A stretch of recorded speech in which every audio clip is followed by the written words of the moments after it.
He pushed the referee down. Jimmy Hart is attacked Hulk Hogan for God's sake.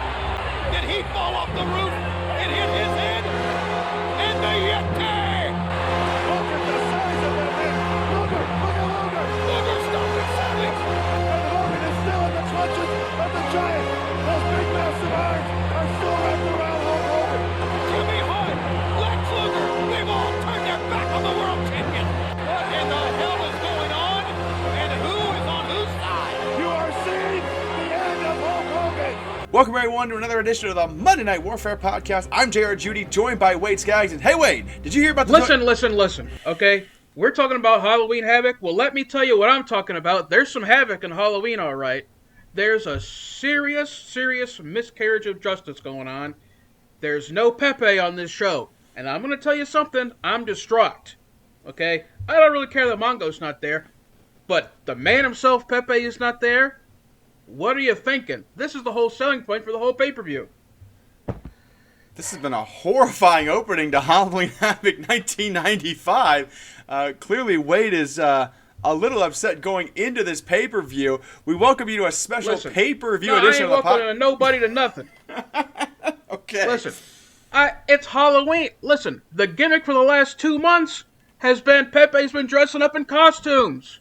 And here comes the perfect opportunity to put my man Pepe in a costume. And they said, nope, we're not going to have him on the show. Screw you, Eric. Wade is coming out firing for a pay-per-view edition of the Monday Night Warfare podcast. If you're new to the podcast, this is the weekly breakdown of WCW versus the WWF with a sprinkle of ECW. We are on a pay-per-view detour this week, Halloween Havoc 1995, and clearly the Pepe lover of the group is a little frustrated going into the event. Do you want some good news to make you feel a little better before Halloween Havoc? Absolutely. So Halloween Havoc took place on Sunday, October the 29th, 1995. The previous evening on Saturday, on WCW Saturday Night, Harlem Heat, with assistance from Sister Sherry, defeated the American Males. We have new World Tag Team Champions. Ooh, very nice. Very nice. I bring this up because you won't see any of it on the pay-per-view. Nope. There's no reference to the new World Tag Team Champions, Harlem Heat. Let's set the stage here, Wade, for Halloween Havoc 1995. Since WCW Nitro's inception on September the 4th, we've really been building to this super clash of Hulk Hogan and the Giant. The Giant made his presence felt back in the month of August, or actually rather July at Bash at the Beach when he first debuted, made his presence felt in August, chasing down Hulk Hogan. And then at Fall Brawl 95, he attacked. He broke the neck of Hulk Hogan. They shave the mustache of Hulk Hogan. They break his neck a second time. The Dungeon of Doom is looking to take out Hulk Hogan. This is their opportunity in our main event at Halloween Havoc. We got a pretty loaded lineup, though, to cover this week. Oh, yeah. It's loaded for sure. I'm telling you, man. They did an absolutely incredible job building up this main event level feud. I'm looking forward to this so much going into it. They did a great job building this up, man. If I'm a kid watching this, I'm just going wild waiting for Hulk to get his hands on the Giant and everything. Great build up. Let's see how it turned out. So it's man against man, also machine against machine in the Monster Truck Sumo match.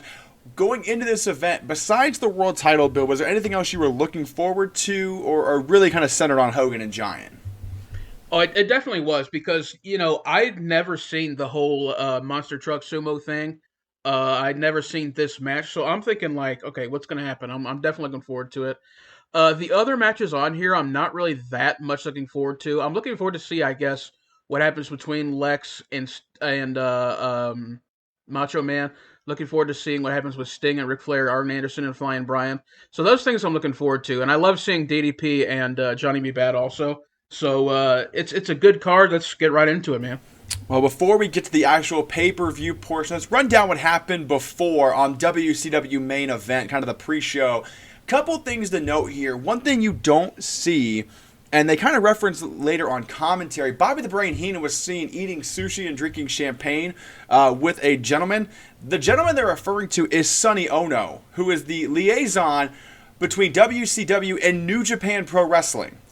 So that'll be something to kind of look forward to in the coming months in WCW. So we're going to have a little Japanese influence on WCW coming soon, in addition to already Kurasawa being there. On the main event, Eddie Guerrero defeated Disco Inferno in 324. There was no Disco Fever.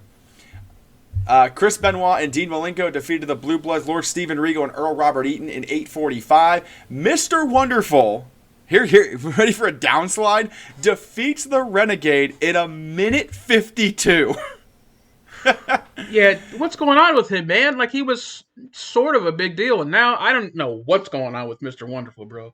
No, the Renegade's the downfall here. He was Well, the either way, bro. I mean, all you're getting is not Sunday Night Heat. What's main event? Whatever it's called. I don't even know. I don't care. Come on, man. Where's Mr. Wonderful at? And in the main event of main event, Sergeant Craig Pitbull Pittman defeated VK Wall Street in 3 minutes and 40 seconds after Hacksaw Jim Duggan interferes with a taped fist, knocking out VK Wall Street. The American flag pants that Hacksaw Jim Duggan was wearing was great. Pretty much the rest of the main event is hyping up the main portion of the pay-per-view. They're kind of going through, previewing the monster trucks. They're showing the Giant and Hulk Hogan on top of Cobo Hall, kind of testing out the trucks. We'll get in more into that here in a second. We are in the Joe Louis Arena and Cobo Hall, kind of, on top of Cobo Hall in Detroit. 13,000 fans, 7,000 paid, a $138,000 gate. That's the second largest WCW gate of 1995. Only behind Super Brawl 5 in February, which drew $165,000. Pay-per-view buys, $120,000, up from $95,000 for Fall Brawl 95, so an upswing. But it is down from $210,000 for 1994's Halloween Havoc. That had Hogan and Flair in the retirement matchup for the WCW World Title with Mr. T involved. What a chaotic time that was. On commentary, Tony Schiavone and Bobby the Brain Heenan. I loved the very cheesy Halloween Havoc graphics during the opening. These were prime mid-90s graphics. Oh, yeah. Like, it was so bad. At one point, they're doing there's a face-off where they have Hogan and Giant next to each other, and they look eye to eye. I'm like, Hogan's like 6 inches shorter than Giant. This is not how this works. They had one graphic where they show Hogan's literally bigger than the Giant. I'm like, bro, what's going on here? Gotta make Hogan look strong, brother. I guess so. We get a few clips again of Hogan on top of Cobo Hall with the Giant testing out their trucks, and they're playing a little bit of chicken, which is weird. Like, they're doing what the sumo match is before the sumo match, which is weird. We find out from Tony Schiavone before we went on the air for Halloween Havoc, the Nature Boy Ric Flair was attacked by Flyin Bryant and Arn Anderson. He's uncertain for the tag match. And Sting hasn't even arrived at the building yet. First of all, Sting, you're really late, dude. Like, pay-per-view started. So Sting has no idea, but it looks like we're going to have a handicap match. You texted me when you were watching this show, and I believe the nicer way was you smell chicanery. Yes. Absolutely I did. Although that was during the match. We'll get there.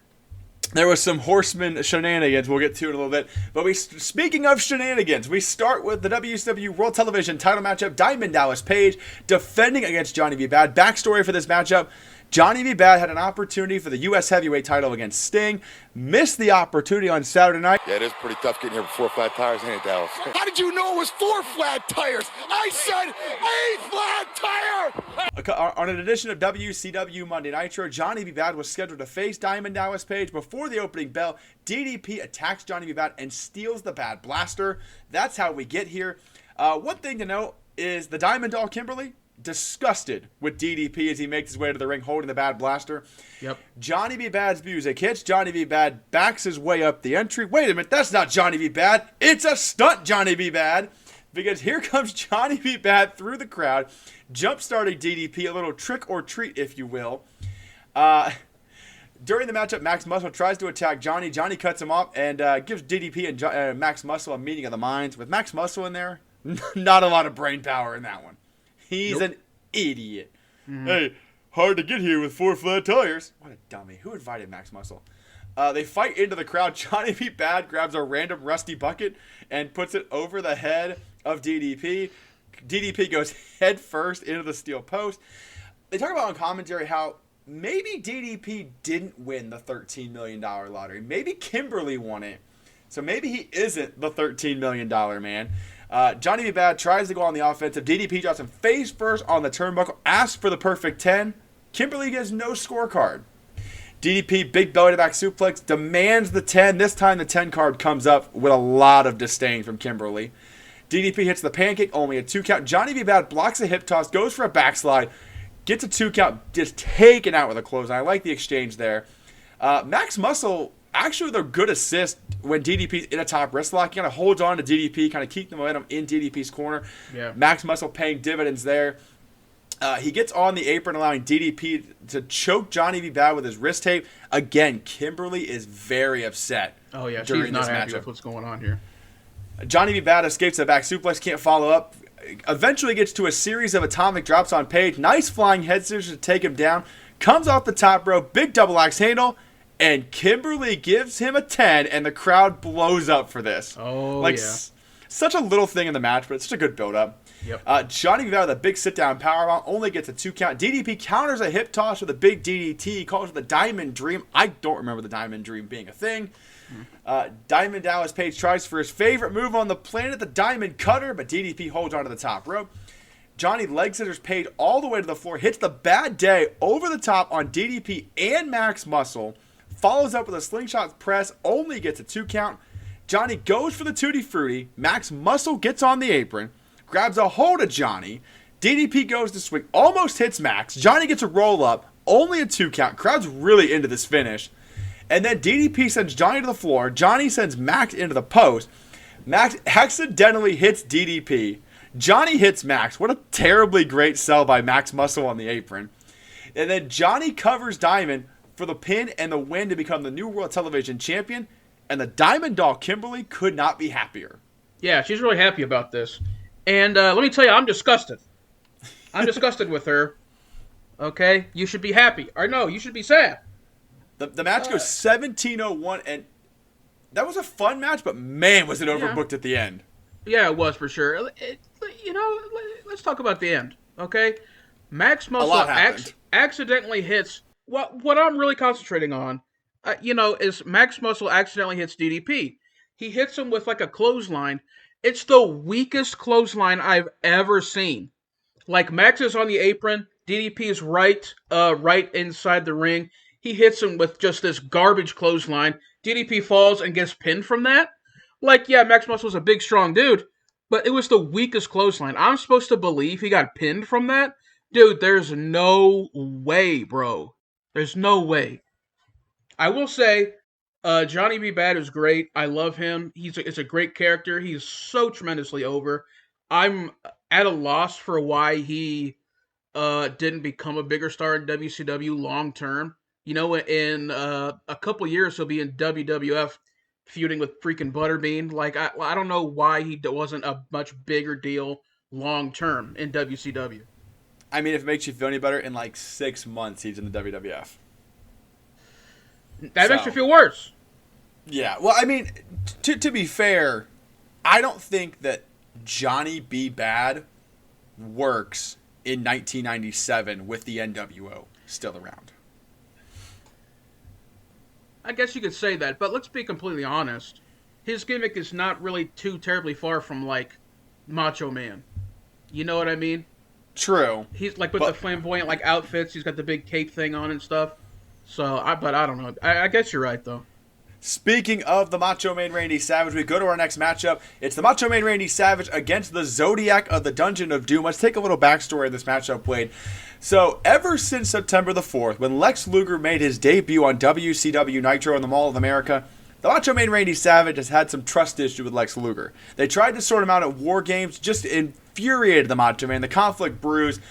Eventually, after they've gone one-on-one on Nitro, they're still at each other's throats. Sting declares that if Lex Luger and the Macho Man Randy Savage both win their matches at Halloween Havoc, they're going to face each other later in the evening. Couple things to note in this matchup. Originally, this was scheduled to be the Macho Man Randy Savage against Kamala. I did some digging, and I found out why this match gets changed. Okay. They asked Kamala, hey, we need you to lose to the Macho Man Randy Savage. Kamala says, not going to work for me, brother, and quits WCW. Yeah, he quits WCW. Like he's gone? He's gone. No more Kamala. Wow. I had no idea. Wow. Honestly, based on how this match went, I don't know if I blame him, to be completely honest. Also, referencing how this match goes and how the rest of the night goes, Randy Savage's left arm is very taped up. Randy Savage is wrestling with a detached tricep muscle. So he is not in a good way. So we go to the arena. Rey Mysterio's future music starts playing, and I'm very confused. And out comes the Zodiac. Like, the Dungeon of Doom has their own music. Mm-hmm. Like, why not play that? I don't know. And speaking of, dude, when Zodiac is walking to the ring, the crowd is dead. And so am I. No one cares about Zodiac at all. You know, you look at him in the 80s, he's a big deal. Brutus the Barber Beefcake. If you didn't know, now you know that's who he is. The crowd is dead. No one cares at all for Zodiac, whatever he does. And I kind of feel a little bad for him, but like, God, man, like, just he is the afterthought of afterthoughts, bro. Honestly, so is most of the guys in the Dungeon of Doom. That's probably why Kamala left.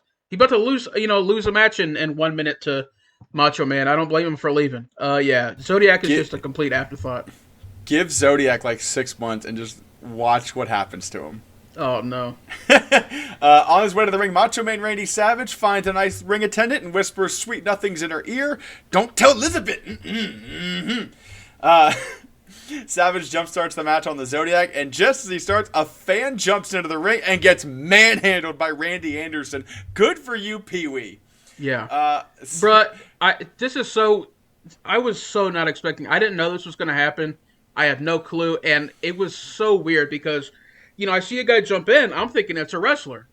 And so I'm like, who is this? I don't recognize him. Then I realize, like, nope, he ain't a wrestler.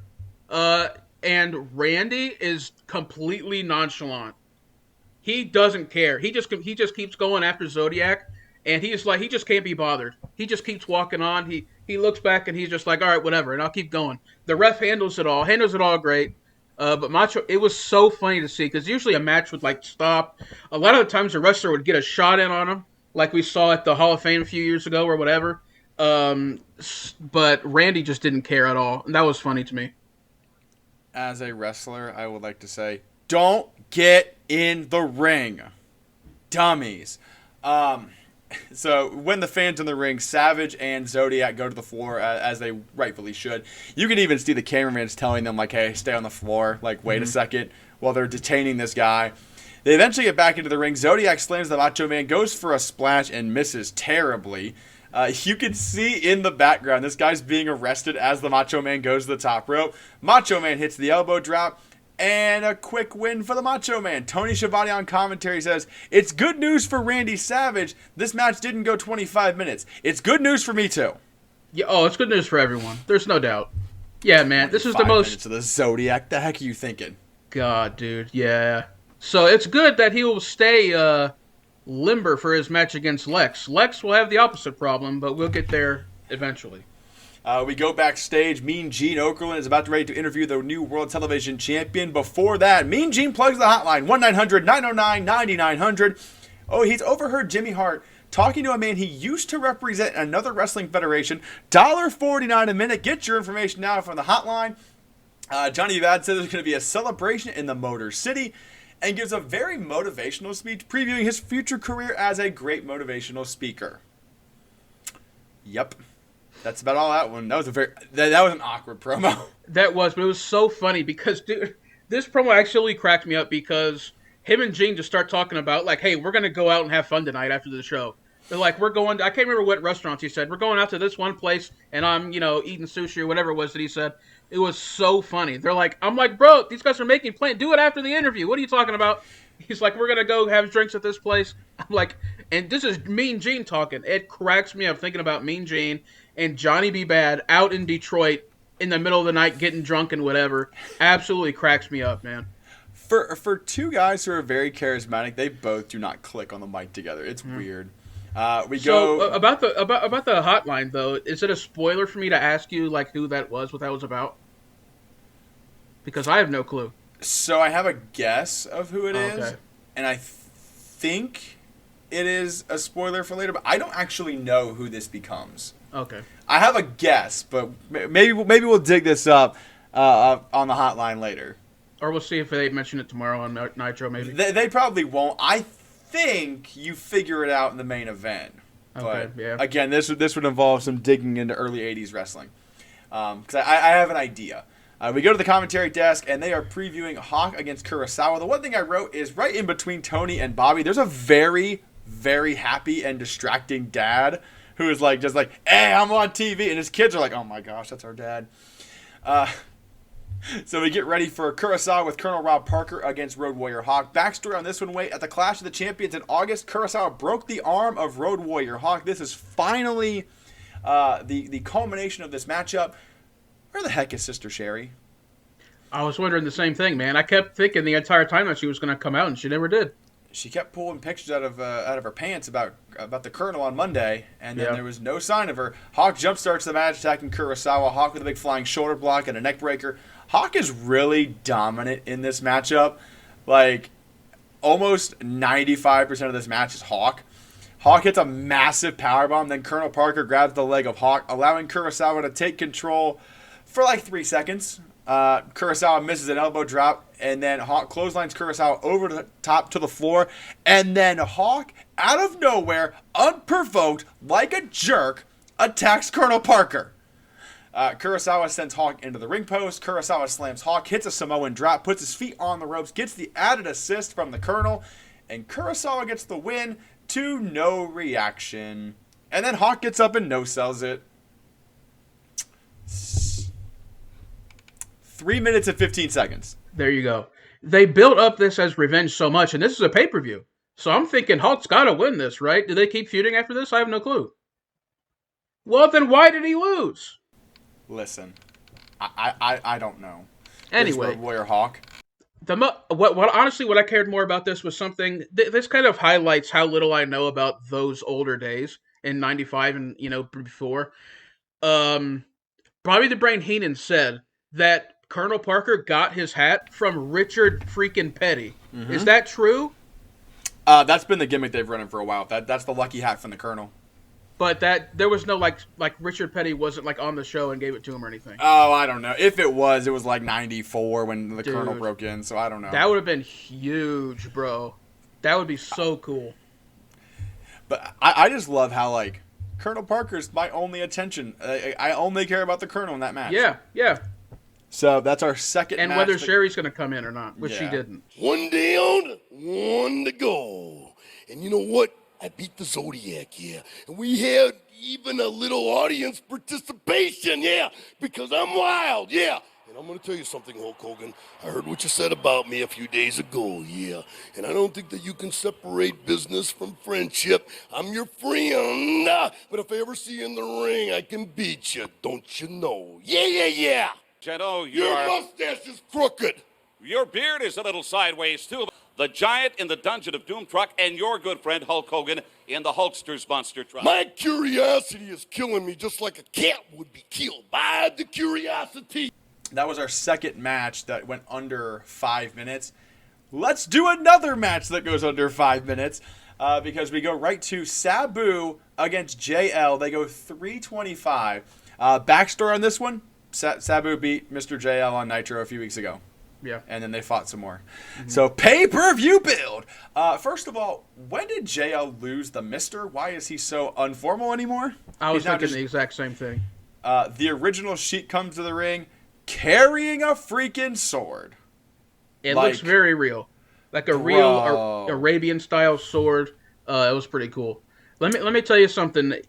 This is really cool for me because, as I've talked about before, my grandpa is a huge wrestling fan, or was. He doesn't watch much these days.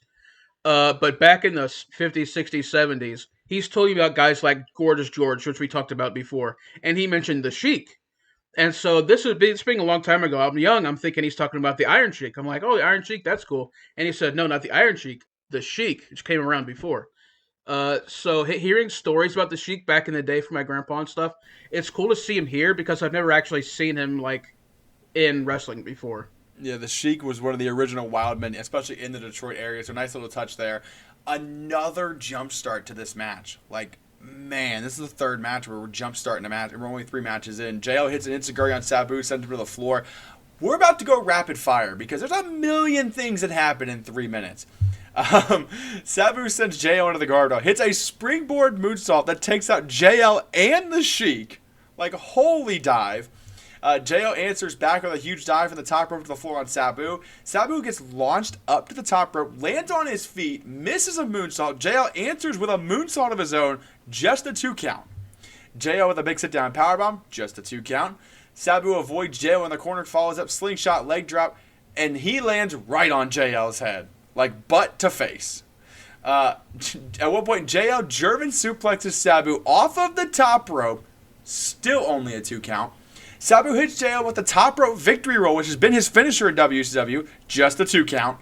Sabu goes for a top rope something. JL springboard drop kicks him all the way to the floor. Sabu fights back in, hits the Arabian moonsault for the win, and immediately after the match, the Sheik throws a fireball at JL. That's right. You know why? Because he's a wizard. That was 3 minutes. A million things happened, and they almost missed the fireball on camera. Yeah, that's true. They almost did, yeah. I thought early in the match that Sheik died because Sabu got a acai moonsault off the ropes onto JL and Sheik on the outside, and he hit his uncle's the Sheik in the freaking head. So I'm like, bro, this dude's like old, he's dead. And then so for a little while in the match, he's not there. I'm like, what's happening to him? He's just still on the ground. Eventually he walks in and you see him, but yeah, that was funny. He's like he doesn't even care if he injures his own family members. They're a bunch of crazy people. He's a raving lunatic, as they call him every single week. And speaking of lunatics, let me get a drink here. I'm about to do the thing with the guy. Oh, God. On the stage appears Kevin Sullivan and the Master. Would you like to know what the Master said? Sullivan, my son, the moon is full over Detroit, Michigan. The stars, Sullivan, are lined up, and the great Milky Way is ready for my son. In Tokyo, Japan, in Beijing, China, it's the start of another day. They say, Sullivan, that there will be a total eclipse of the sun today around the world. Because, Sullivan, we are here, right here, now and tonight. You will walk upon the galaxies because you're giant and the insurance of the Yeti. You will destroy Hulkamania around the globe. Holy crap, I got lightheaded. Marvelous, dizzy right now. friend. Marvelous. So yeah, the Master says a bunch of words in a big yelling voice, and then Kevin Sullivan says, "It's been written from the bones of Benares. A giant shall lead us through to the next century. When Hulk Hogan put on the black, the evil inside of him grew out of control. Hulk Hogan doesn't have a friend in the universe. Sting, Savage, and Luger are vultures nipping at his heels, and lightning will not strike twice in Detroit," referencing Andre the Giant. What the heck was that? I don't know, man. I'm dizzy. You gotta talk for that. I'm lightheaded after that Master thing. I'm lightheaded after listening to it. Yeah, it's just wild, man. I can't even say the 90s because wild stuff like that still happens. So I don't know, but it was. If you want to see what WCW was like in '95, watch this promo, and it'll give you a good idea of it. So then we cut to Mean Gene Okerlund with Hulk Hogan and the winner of the WCW Harley contest that we entered way back at the Clash of the Champions, Mike Hill. So Maniac Mike, brother. Maniac Mike, brother, dude. It's the official presentation of the bike. I'm really glad that Hulk Hogan just stopped being Darkside Hulk to deliver Maniac Mike his keys.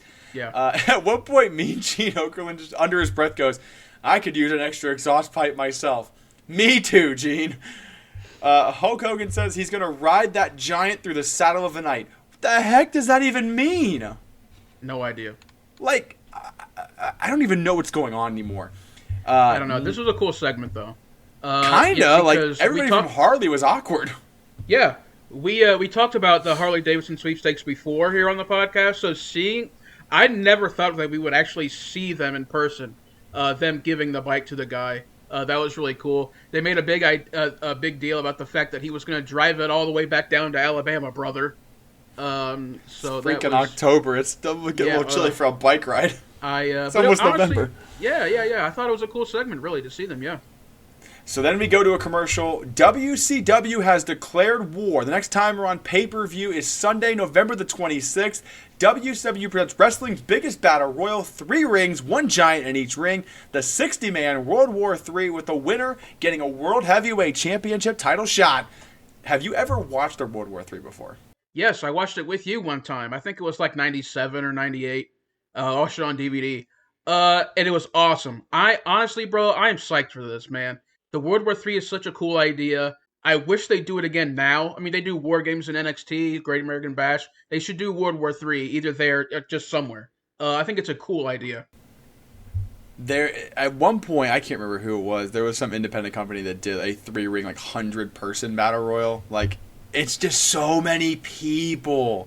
I don't understand. But the build for World War III is going to take a drastic turn in the coming weeks. I'm just going to leave it at that. So remember, for now, 3 rings, 60 men, 1 giant in each ring. And then we go to our next matchup. The total package, Lex Luger against Meng with the Taskmaster. This a return match from Nitro where Meng hit Luger with the golden spike. If Lex Luger wins this matchup, he will face the Macho Man Randy Savage. One thing to note, Wade, from WCW Saturday Night the night before, I didn't mention this in the beginning because this is a little bit of a note. They kind of hint at it on commentary. The Shark got kicked in the back of the head, allowing Lex Luger to win that match. Kevin Sullivan comes out and says, "I'll see you tomorrow night, Luger." So the Dungeon of Doom playing mind games. Tony and Bobby are speculating if Luger's really working with the Dungeon of Doom. The Dungeon of Doom really hasn't laid a lot of fingers on Luger in all of these. Which is a bold-faced lie because we saw him get chokeslammed by the Giant.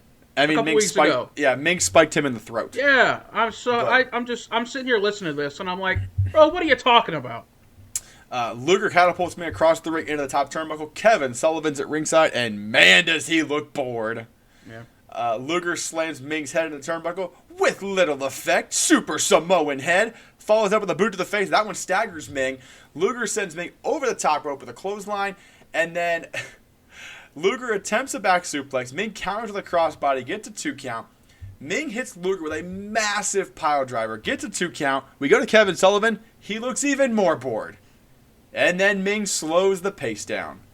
And I mean way down. Yeah. And this match feels like it's gone an hour. Both guys try a crossbody. Luger lands on top, only gets a 2 count. Meng sends Luger to the floor. Kevin Sullivan walks over to Luger, stands over him and talks to him, doesn't lay a finger on Lex Luger when he has the clear chance to. And Bobby Heenan is very skeptical of this. Luger suplexes Meng from the apron back into the ring. Luger takes down Meng after a trio of clotheslines. The crowd finally shows some life because this match is dragging. Luger backdrops Meng, couple more running clotheslines, hits a big power slam on Meng, but then Meng grabs the golden spike.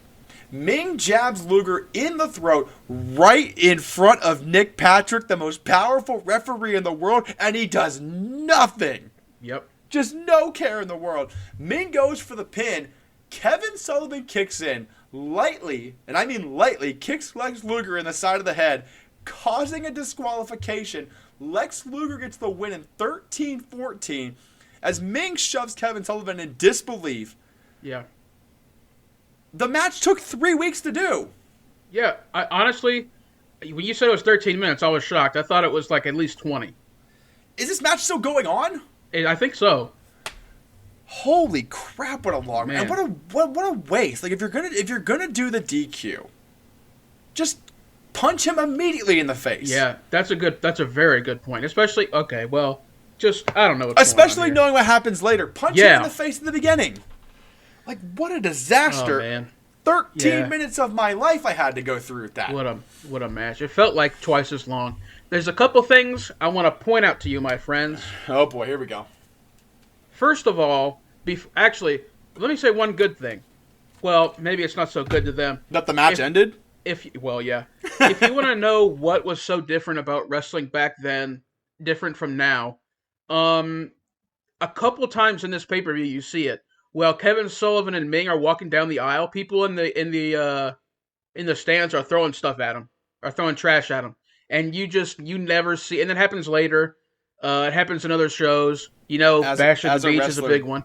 Don't 96. throw crap at wrestlers. Yeah, that's a good. And so today you never see that, but back then you see it sometimes. All right, let me tell you what really caught my attention in this one. Okay, we've talked about sports references in matches before. When we talked about Jerry Lawler talking about how bad the Cowboys were and they went and won a Super Bowl that year. Well, let's talk about something else, my friend. If you don't know me, I'm a lifelong Detroit Red Wings fan. And so Brain talks about how they're in Detroit. They're in the Joe Louis Arena, which no longer exists, but that's where the Red Wings were for so long. Brain, they're talking about how the Detroit Red Wings, they've been there for 70 years and so on and so forth. And then Bobby the Brain freaking Heenan says, well, give it another 70 and maybe they'll win another one. Oh, really, my friend? Is that what you think? It doesn't take 70 years, it took them 2. 2 years later, they lifted up the cup, and then they did it again the next year. And then between then and now, they've done it 2 more times. How about you shut your mouth? Every time somebody says the sports team sucks in WCW, they immediately go on to win championships. So keep talking. It's only your sports teams that get buried, and they keep winning titles. Yeah. It only sucks that it's been so long since, but whatever. That's beside the point. At least your team wins stuff. We go backstage to Mean Gene and the Giant. Giant says that the 100-foot diameter circle isn't enough to contain he and Hulk Hogan. He's going to throw Hogan off the roof. That's attempted murder. And then he says he's going to chokeslam Hogan through the floor and take the world title. He says Hogan's only going to defend the title if he lives. So many murder threats. Like, what in the heck? I don't even know what to say to this. We go to our next matchup. It is the much anticipated Nature Boy Ric Flair and Sting against Arn Anderson and Flyin Bryan tag team matchup. Let's try and piece together the backstory for this one. This is one of the longest running feuds in WCW right now. This one goes back to the Clash of the Champions in August when Flair and Arn Anderson were facing Vader in a handicap match. And Rick and Arn finally come to blows after the matchup. And then they go one-on-one in the match. No one thought they'd ever see a fall brawl. Flyin Bryan interferes in that matchup, kicking Ric Flair in the back of the head. Arn Anderson hits the DDT. Anderson and Pillman align together. And then we have a series of matches on Nitro between Rick and Arn Anderson, even a cage match at one point. And every match ends the same. Brian Pillman and Arn Anderson getting the better of Ric Flair. Flair looking for a fight afterwards. And Flair cannot find a partner. Flair can't find a friend in the world. His past transgressions are coming back to haunt him. Eventually, Sting agrees to be Ric Flair's partner on a tag team matchup on Nitro. Sting is late to the party, not really trusting Ric Flair. Eventually comes out, makes the save. He and Flair win over Arn Anderson and Brian Pillman by countout. Ric Flair finally gets that high five he's been looking for months. And here we are. It is Arn Anderson and Flyin Bryan against Sting and Ric Flair. We know Ric Flair was attacked at the beginning of the night. Sting has arrived to the building. So, Arn Anderson and Pillman come out to the ring. Sting makes his way alone, and there is a huge "We Want Flair" chant. Oh, yeah. And very similar to the Flair match when he was in a handicap situation, Sting is really dominant against Arn and Pillman for the majority of this matchup. Yep. At one point, Sting escapes a full Nelson, puts a full Nelson on Arn Anderson. Arn Anderson climbs up the ropes trying to escape, and Sting just drops him, like comically drops him.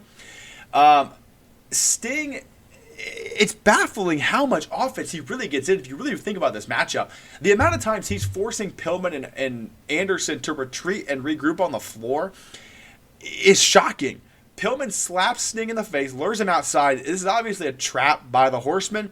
Sting sniffs it out, avoids Arn Anderson, takes them both out on the floor again.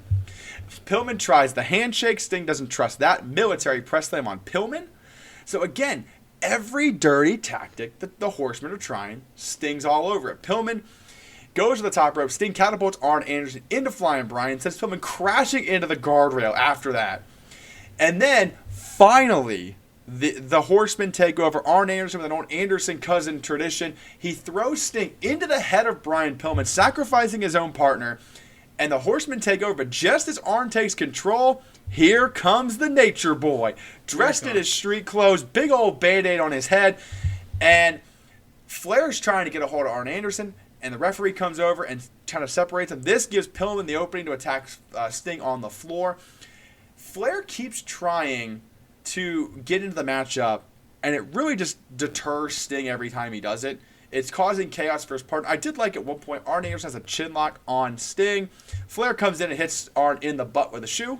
It's a great use of a shoe.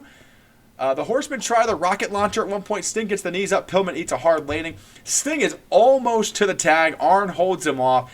Every near tag, the crowd is coming alive. They want Sting to make that tag. At one point, Sting's about to make the tag. Flyin Brian comes around the ring, distracts Flair. Flair jumps off the apron and chases Flyin Brian around. And the Horsemen just keep double-teaming Sting, double-teaming him, underhanded tactics. And every time Flair gets in, he never can quite get a hand on somebody. The referee's just in the way. Flair finally has enough of it. Runs in, trying to save Sting again. This opens up the distraction. Arn Anderson with a big spine buster. Puts him into submission, and Rick, you can hear him telling Sting, stand tall. Come on, give me the tag. Being a cheerleader. Sting eventually fights out of the corner, slams Pillman into Arn Anderson. Sting reaches out, finally makes that tag. Crowd explodes. Ric Flair hits the rope. He's strutting, and he sucker punches Sting in the face. The Horsemen have done it again. They attack Sting. Sting is enraged, trying to get to Ric Flair, but it's a 3-on-1 beatdown. Flair removes the Band-Aid. It was all a ruse, Rick.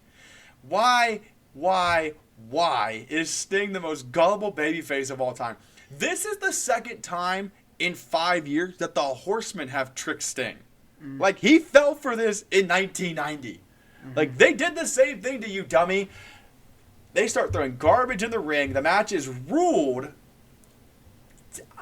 I say it's a no contest. The record book says Flair and Sting win by a DQ.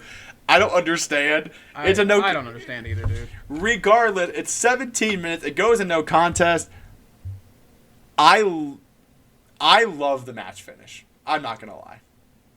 It's one of my favorite finishes. Thoughts on the actual tag match? Because I think this was the best match on the card. Yeah, you're probably right. The match was good. It was interesting to see how it was like the opposite of the match they had before, where Rick was in the ring and Sting came out later. Now it's the opposite. Sting comes out in his street clothes, and I'm like, bruh, like, what have you been doing for the last 3 hours? Like, I understand he was attacked, but he doesn't have trunks on or anything. Bruh, what are you doing? Let me say that. When Rick came in and he gets up on the apron, what do I see in the crowd? A sign that says, Ric Flair for president. God help us all. In spoiler, like I'm gonna jump ahead here. Spoiler alert! In 1999, we do get president of WCW Ric Flair, and those are stupid fun. I remember that, and it's stupid. I don't remember that at all, but I'm looking forward to it.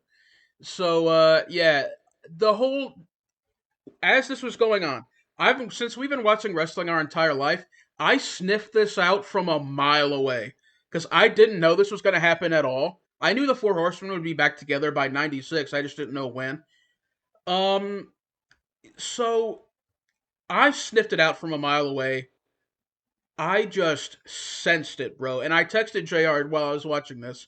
I smell something rotten, my friend. I smell shenanigans coming. And I was 100% right. You know, Rick gets in the ring and then punches Sting. Bruh, like, I don't hate it because the Four Horsemen are one of the greatest things ever. But it's just, my God, it's insane. As you said, people are throwing stuff in the ring. The referees come in trying to break it all apart. And Ric Flair freaking kicks a referee. He kicks him.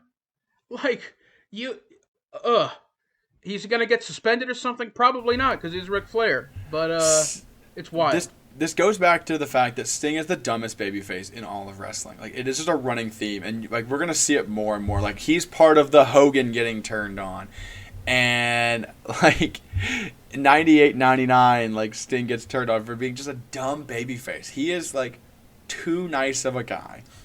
After the match, Mean Gene interviews the Four Horsemen. Ric Flair says, now we go to school. First thing you learn is you don't jump on double A. Second thing you learn is you don't play around with Flyin Brian. Third thing you learn is you never mess around with an Nature Boy. And the fourth thing is you don't walk, talk, or breathe unless the horsemen want you to. Be careful what you wish for. All you bloodthirsty fans out there that ask for this, well, you got it. Now deal with it. And I'm like, you know what? That's a really good point, because we talked about this before. The fans are bloodthirsty. They want all this action and people to get murdered in the ring. And so Arn straight up said it. He's like, you bloodthirsty fans, you got what you wanted. The funniest thing about this was during while they were talking, somebody throws a cup in there and it just like lands in the middle of Arn's arm and he throws it down. So funny. It is the perfect catch. Like, it is right between Arn and Rick, and none of them break stride. They're like, cool, caught this. That is my second favorite crowd throwing garbage moment, and we will hit the other one on a Nitro with Scott Hall. Oh, you didn't like Jeff Hardy swatting it out of the No, because there is one with Scott Hall where, like, we thought Razor Ramon was cool. Like, Scott Hall is so cool when it happens. Ric Flair ends the promo saying, it's reunited and it feels so good. And here soon, there will be a fourth horseman. So the horsemen are growing in numbers. Sting's problems only continuing here in WCW. That's right. And Tony Schiavone on commentary said, was this the plan all along? And I was thinking the exact same thing, because this is a really roundabout way to bring the Four Horsemen back, dude. So I think it's ironic, because last year they talked about Halloween Havoc in the same building, and it's just crazy how different Ric Flair is in a year. Flair was on his own in '94, and he loses the retirement match to Hogan, and he goes away for a few months, and he comes back and he's working with Arn and Vader. And then they eventually, you're right, get a roundabout way to the Four Horsemen. I don't know if they were trying it with Vader as like the muscle, and then that didn't work. And now they're going this route. But regardless, the Four Horsemen are back in business, and I don't want to be Sting right now. So we go backstage. Iron Mike Tenay is with the Total Package Lex Luger. And Mike Tenay asked Lex Luger, Lex, why was your match so long and boring? I mean, can you please clear up the confusion of their matchup with Meng? And now that you have to face the Macho Man Randy Savage. Luger says there's forces within WCW that want this match between Luger and Savage to take place. And he says he's going to go through Savage to get to the WCW World title. I will say this, regardless of how chaotic the Lex Luger stuff has been, he has had one constant of, I want to be the world champion. Oh, yeah. So I like that that's the thread. Mm-hmm. Speaking of the world heavyweight title. Yeah, here we go, baby. Let's hit a backstory first. The Giant appeared at Bash at the Beach 1995, tossing Andre the Giant shirt at Hulk Hogan, and then he eventually joins the Dungeon of Doom. We go to Fall Brawl. The Giant runs over Hulk Hogan's Harley Davidson with a Dungeon of Doom monster truck, attempting murder, and then breaks his neck after the War Games match. A few weeks later, Hulk Hogan, cutting a promo on Nitro, attacked by a woman in the crowd. That's not a woman, that's a stunt granny. Wait a minute, that's Kevin Sullivan. The Giant once again breaks Hogan's neck, and they shave the mustache of Hulk Hogan, those evil doers in the Dungeon of Doom. Hogan then turns to the dark side. He's now dressed in black. On the final Nitro before Halloween Havoc, the Dungeon of Doom says they have an insurance plan for Halloween Havoc. During our main event, it's chaos backstage and in the ring. Hulk Hogan and the Giant come to blows, and just as it looks like that they're going to fight again, the ice block at the stage explodes, revealing the Yeti. The Yeti! It's the Yeti! We cut to the commentary desk. Eric Bischoff has taken over. We're joined by Bob Chandler, the constructor of Hulk Hogan's monster truck. Hello, Bob Chandler. How are you? And then we go to the roof of Cobo Hall. This was taped the night before. Spoiler alert. Oh, jeez. I didn't know that at all. I mean, once you see what happens, they had to plan this out a lot. Yeah, I guess you're right.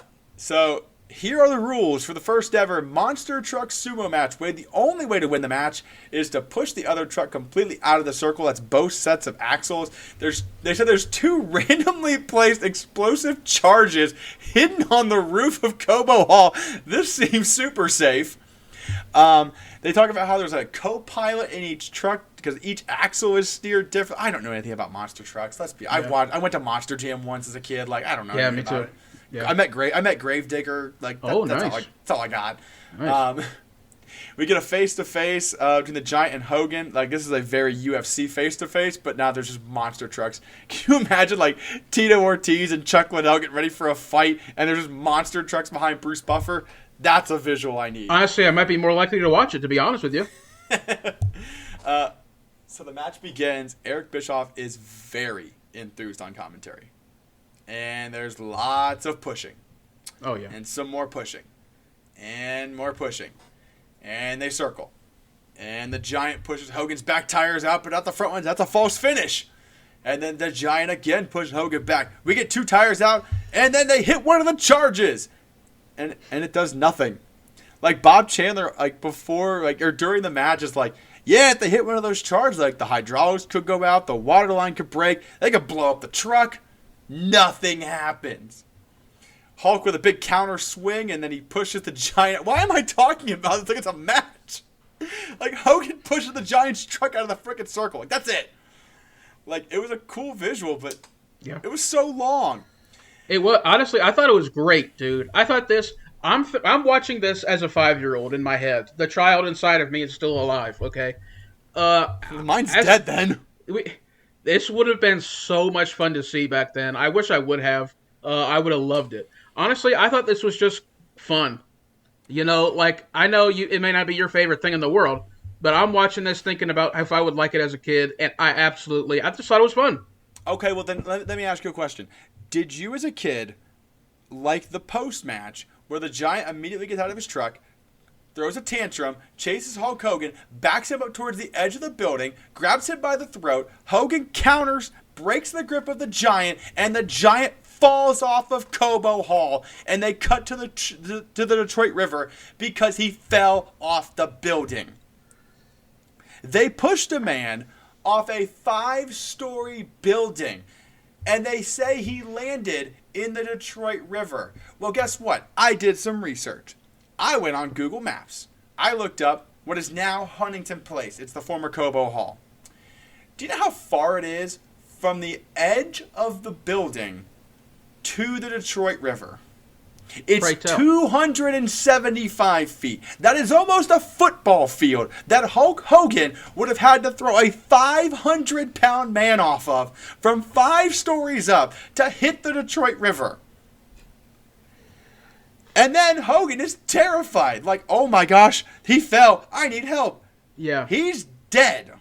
Oh, yeah, absolutely. If I'm watching this at 5 years old, I'm absolutely thought, bro, I just witnessed a death.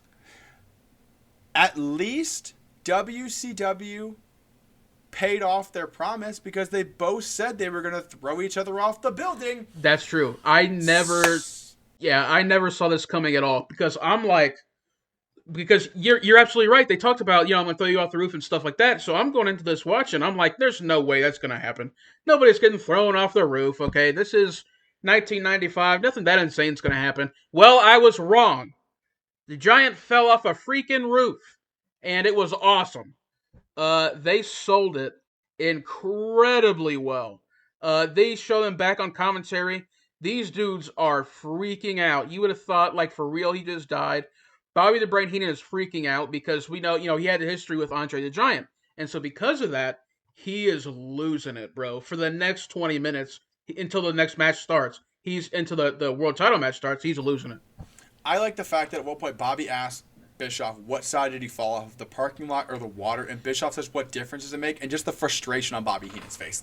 Like, obviously he's trying to sell it in character, but I think he is, like, royally annoyed. And he has to call this right now. So then, in pure pro wrestling fashion, after a man is thrown off of a building and murdered, we go right back to the ring for more action. It's the Macho Man Randy Savage and Lex Luger. This is the big blow-off to their series of matches. No real need for a backstory. I already covered it. Savage beat Zodiac, and Luger technically beat Meng. They stall, and they stall, and they stall. Luger offers a handshake. Macho Man goes on the offensive. Instead, Jimmy Hart slowly makes his way down to ringside just to watch. Somber look on his face.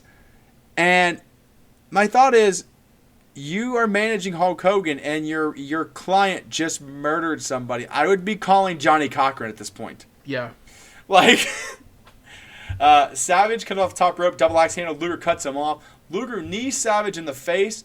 Jimmy Hart gets on the apron, though. He's distracting the referee. Luger's attempting a pinfall. Jimmy Hart causes, the pinfall to get ignored. Then Savage throws Luger into Jimmy Hart, allowing the Macho Man Randy Savage to hit the flying elbow for the win in 5:23. It's our fourth match. It's under 5.5 minutes on a pay-per-view. Yeah. Actually, fifth if you count the Monster Truck Sumo. Yeah. Wow. Like, this is a huge match going into it. They had to both win matches to get to this match. It's a huge deal.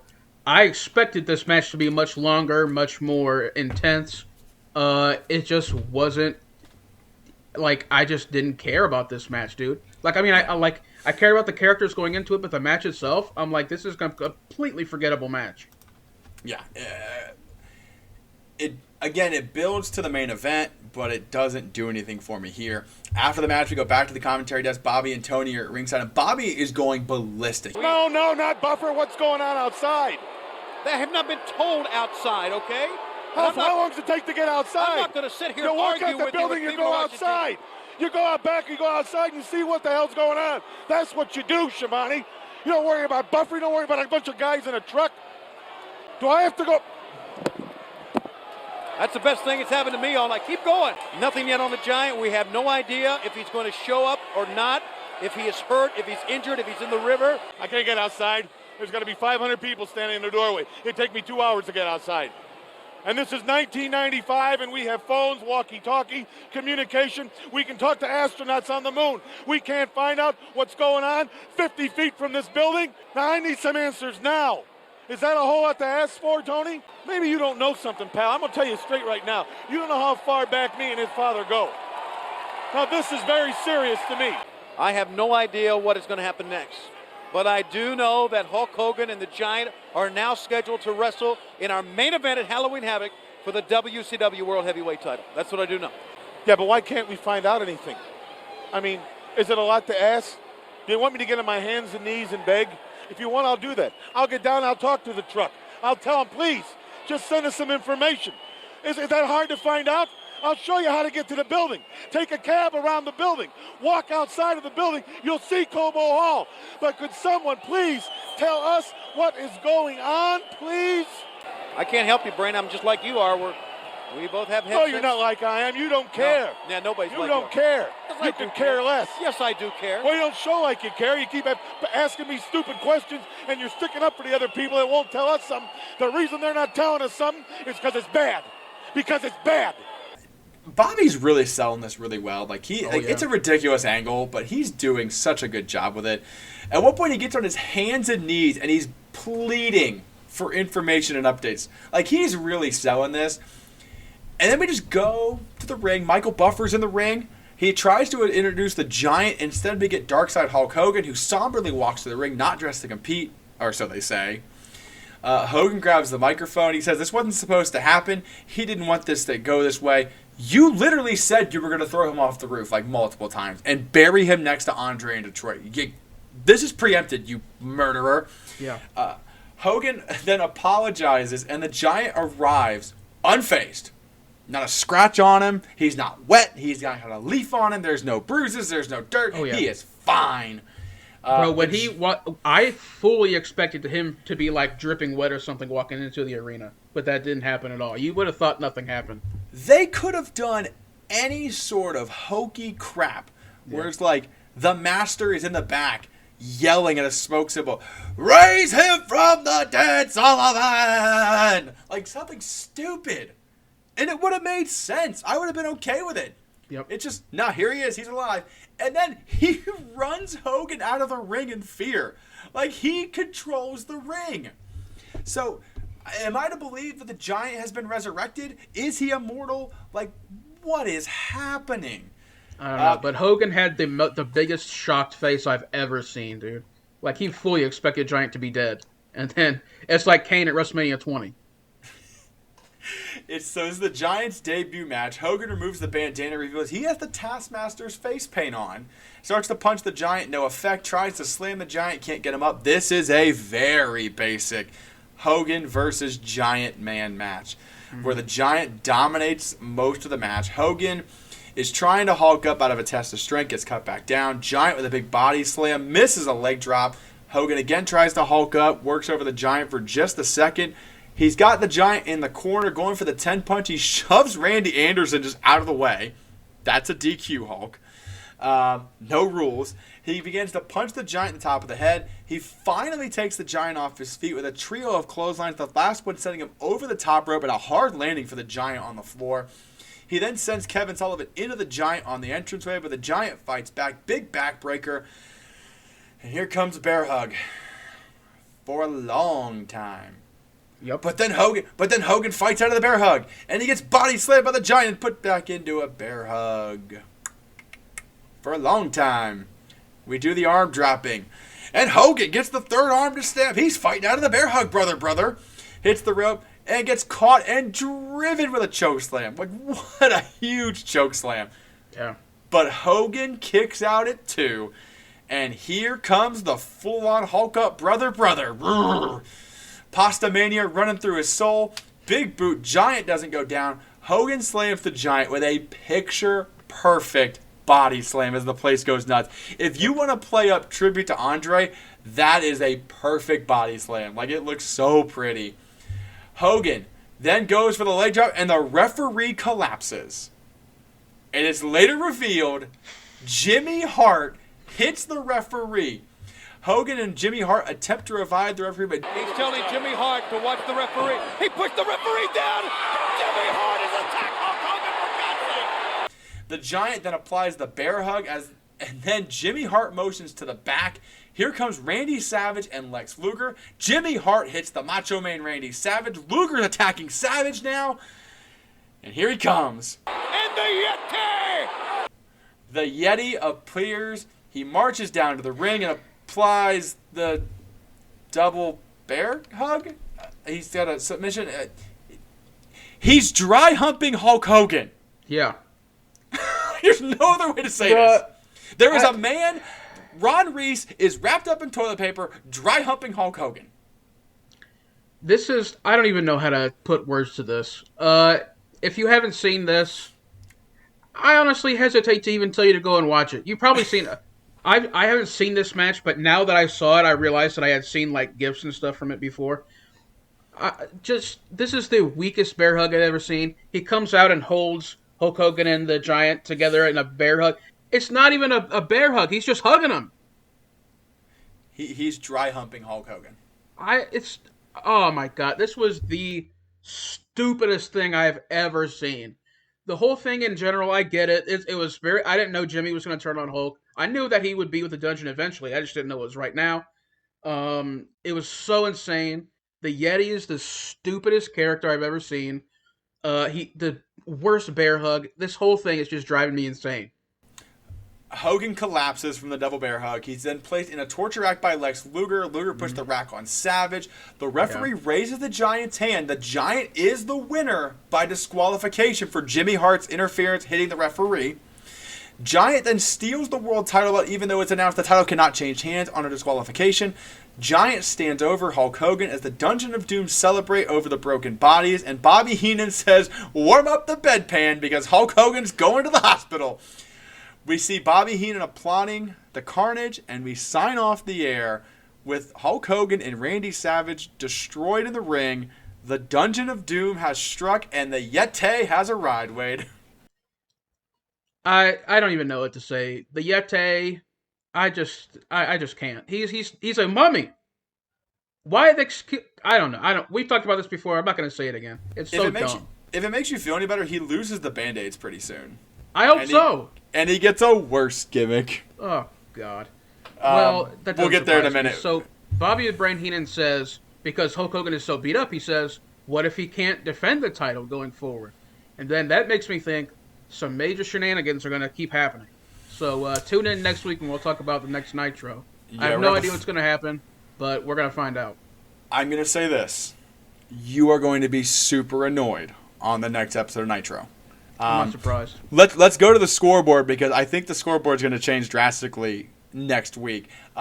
This is the Monday Night Warfare podcast. We're glad you sat with us through Halloween Havoc. Next week, we're back to our normal format of Raw versus Nitro with a little bit of ECW Hardcore TV in there. Let's go to the scoreboard, Wade. You've got Nitro 6-1. I've got Nitro 5-2. Nitro clearly in control on both of our scoreboards. I'm worried about Nitro next week. Knowing what's going to happen, I only know the moments. I don't know the matches, and I'm worried. I've not seen this episode of Raw. So let's run down the cards here. Do you want Raw or Nitro's card first? Let's just get Nitro over with. All right, so we will have the fallout from Halloween Havoc 1995. We will hear from the Dungeon of Doom, specifically Jimmy Hart and the Giant. They have some explaining to do. You are going to see Eddie Guerrero against Sergeant Craig Pitbull Pittman. Scott Norton and the Shark. This is that matchup staying way back from September 11th. Finally paying off on that matchup. Sabu against the Disco Inferno. Spoiler alert. This is Sabu's last WCW match. Are you serious? He's going back to ECW. Oh, my God. Wow. Okay. And I can now tell you, because it's not a spoiler anymore, who the American males are going to face in tag team action. They're going to take on the team of Lex Luger and the man called Meng. The Dungeon of Doom is in action. Lex Luger and Meng against the American males. That's your main event on Nitro. Uh-oh. Okay. I don't understand what's going on here, bro. All right. On Raw, this is October the 30th. This is the final Raw and Nitro of the month of October. It'll be the broadcast premiere of Goldust, one-on-one with Savio Vega. Marty Jannetty against Joe Dorgan. Hello, Johnny Swinger. WWF Tag Team titles of Smoking Guns to defend against John Rector and Phil Apollo. I mean, does it make it any better that John Rector is the future Balls Mahoney? Yes. And Phil Apollo is Phil Apollo. Yeah, I tried. All right, give me a break. I tried. All right. And second title match on Raw, the WWF Intercontinental Championship. Razor Ramon defends against the number one contender, Owen Hart. 2 title matches on Raw and shenanigans on Nitro. Oh, yeah. Also, ECW Hardcore TV. 2 matches are signed there. The Pitbulls are in tag team action against Don E. Allen and Tony Stetson. I have no idea. No idea. And the ECW World Heavyweight Championship is on the line. It's a ladder matchup. The Sandman defends for the 17,000th time against Mikey Whipwreck. Can Mikey get the job done? Find out next week. If he doesn't win this time, I'm just done with him, bro. Wade, any final comments on Halloween Havoc before we sign off this week? I don't know what to say, man. It's complicated. I have a controversial point. Well, okay. Go ahead. So, in the last 2 weeks, we've watched 2 bad pay-per-views. Yes. In Your House 4 was better than Halloween Havoc. You're dead to me. I can't believe you've done this. I can't believe you've done this. You're sick. I'm sickened by you. Bro, so many DQs and no finishes on this pay-per-view. Yeah, I get where you're coming from, and I can't stand the BA's finishes a lot, but this, I think overall was more fun of a pay-per-view, and I cared more about it. The monster truck thing I thought it was fun. The main event was a cluster, but the match itself was okay, I guess. It was classic Hulk Hogan, which was fun to see, honestly. The overall show was just more fun than In Your House, I thought. So I'm going to come over there, and I'm going to punch you in the throat, and then we'll be done with it. Give me Mabel and Yoko for 44 more minutes. Okay, now I'm sickened. We thank you for joining us in another episode of the Monday Night Warfare podcast.